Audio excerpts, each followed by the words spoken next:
השם אפרים לא התאים לאישיות שלה. רומי היא על שם רומא, שמהסוף להתחלה זה אמור, שבצרפתית זה אהבה. רגע, היא לא נקראת על שם פריז? מי?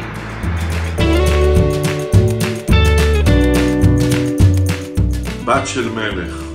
הציירת. רומוש. רומצ'וק.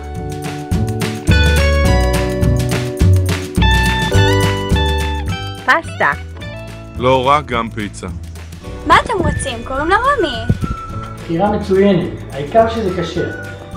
אני לא ממש מכיר אותה. שלום שלום ברק, אבל נדמה לי רוגלח וטונה.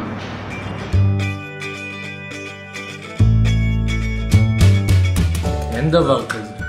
לא קיים. נראה לי שהיא יותר אוהבת לאכול מאשר שונאת. מה? איך?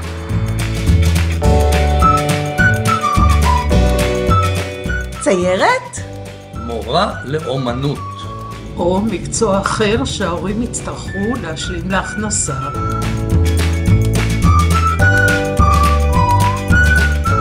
מים. כמה שיותר מים. אותי? היא אוהבת לצייר. נדמה לי שיש לי ציור שלה בבית. ואת המורה לציור שאוהבת אותה יותר. הרבה זמן לא ראיתי אותה, אבל פעם היא מאוד אהבה את קדאפי.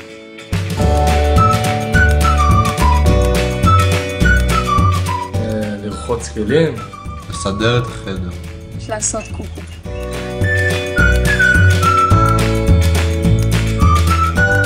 ילדה בסדר כזאת. אומנית, יצירתית ומבולגנת.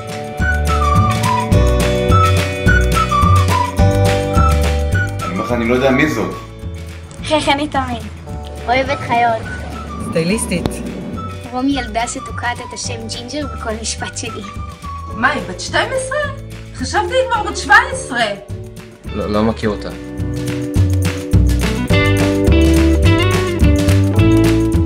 קסמים. היא הצליחה להכניס להורים שלא אוהבים כלבים, כלבה הביתה. זה קסם.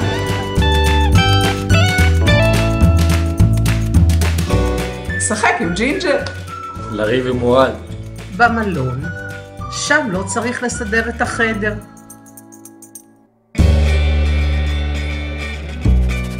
לחבק את ג'ינג'ר.